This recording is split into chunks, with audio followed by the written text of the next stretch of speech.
Okay, welcome to Crockpot night number 3. This is going to be broccoli and cheese soup. I'm using 3 different types of cheeses, and you could certainly just go with cheddar, but I splurged a little bit on the soup, and I'll tell you how. First, you're going to need 2 bags of frozen broccoli florets. These are 14-ounce bags, just 2 of them. You're going to need an onion, some nutmeg, and this is ground nutmeg, some salt and pepper, some milk, half and half, or heavy cream. I am doing the Organic Valley half and half, but you could certainly, if you're making it for like a dinner party or something, you could just use cream, heavy cream, and it would be even more decadent. Milk is fine too. If you're stretching a buck, that works really well.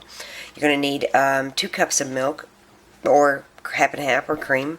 You're going to need 1 quart of chicken stock, and this is about 1.5 quarts, so I'm going to use almost all of it till about right there. Going to need some cheddar cheese, about a cup. I use about 3 cups of cheese total, so about a cup of the mild cheddar.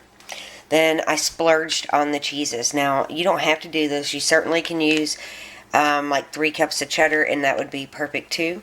But I splurged and got Johannesburg, which is kind of expensive. This was $7.27, and it's a Swiss cheese, or it's a Norwegian cheese, it says. And I got Gruyere, and this one was like $10. So I'm gonna actually pop these in the freezer for a little while. It'll make them easier to grate. The first thing what we're going to do is dice up our onion, and you want to dice it up really small because it's going to soften in the cream and the chicken broth. You could use vegetable broth too, by the way, if you're a vegetarian.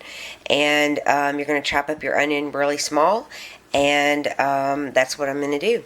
So stay tuned. Okay, here is what I mean when I say small dice, nothing too big. You could always use one of your little machines that chops up like veggies for you, and that would work just fine too. If you're using a knife, which is what I prefer to do, make sure it's sharp, and make sure you have a sturdy knife, otherwise it's going to feel like a lot of extra work in the kitchen. I forgot to mention and photograph that I'm using a little bit of cornstarch to thicken the soup up. It kind of just helps give it a little extra body, but the half and half does that too. So the next step is, got my crock pot on high. Now you can make this on high for 4 to 6 hours, or you can make it on low on 7 to 9 hours. So with the organic half and half, I'm going to use roughly about half of it, and I'm just going to pour it right in. Might go a little bit more. Alright. And then I'm going to get the chicken stock, and that is going to I'm going to use most of it. Right into the milk it goes. Just to give it that flavor that it really does need, and a boxed chicken stock is perfect for it. If you have homemade chicken stock, then all the power, use that, but I went to culinary school and I don't really enjoy making my own stock. And then you're going to add your onions to it. I'm using my bench scraper because it makes it so much easier to transfer them. There we go. Good enough. Okay, I've added the salt and pepper. I've used about a half teaspoon each. And I'm going to use some of the ground nutmeg. In it goes. Okay, oops, there's another little piece in there. Now on to bag 2. Let me open it up a little better. See if I can do this. I don't know why I always do things without the tripod in the kitchen. It makes it so much harder. Alright, there we go. Okay, now all you're going to do is cover this and cook it on high 4 to 6 hours. I'm thinking, well, let me push it down. I'm thinking, and I'm just using my knife, 4 hours in my crock pot will be long enough because this is a brand new crock pot and it cooks really fast. So it's on, the lid's going on. And all you have to do from that point on is get your cheeses ready. And I'm going to pop these in the freezer. They do work better in the freezer for a little while, and then I'm going to grate them up. And I'm also going to be using this cheddar cheese. We'll thicken the soup up with a little bit of cornstarch, and then I'll go into some different ways you can make it more your own. Okay, I have had my cheese in the freezer getting hard. It will make it so much easier to grate up. And I'm going to get my grater and I'm going to grate both of these so we can get them in the soup. Okay, I am just using the standard grater. And I'm going to grate up the cheese, being that it was in the freezer for a little while. It should grate up a lot easier. So time to get busy. Okay, I have grated up about 2 cups of cheese, 1 cup Gruyere, 1 cup Johannesburg, and I'm getting ready to add it into the broccoli cheese soup. I also have some regular, just cheddar, mild cheddar that's going in. So let's get the cheese in. Okay, I have added the cheeses. And I'm just going to stir and let it cook for about another hour. And I will kind of come in and stir it a little bit to really get the cheese melted. And we will move on to the next step. Alright, time to let it cook. One thing I always like to tell people is taste it. Taste it along the way so you know if you need to add more salt, more cheese, more anything.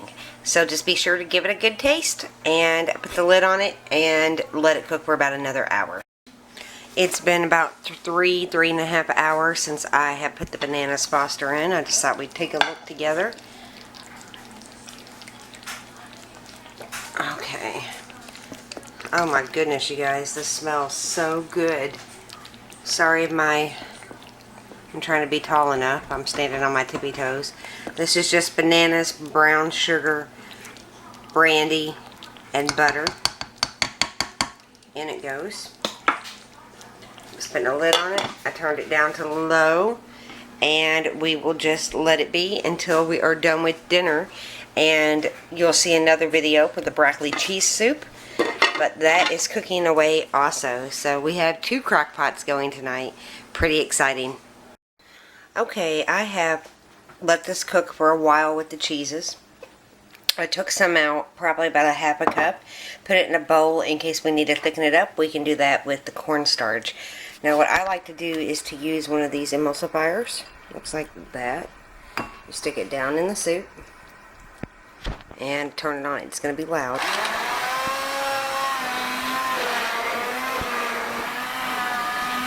Going to smooth out that soup a little bit. Now if you don't have one of these, you can just kind of push it down and try to get the bigger chunks out. Or you could just leave it chunky, it wouldn't matter.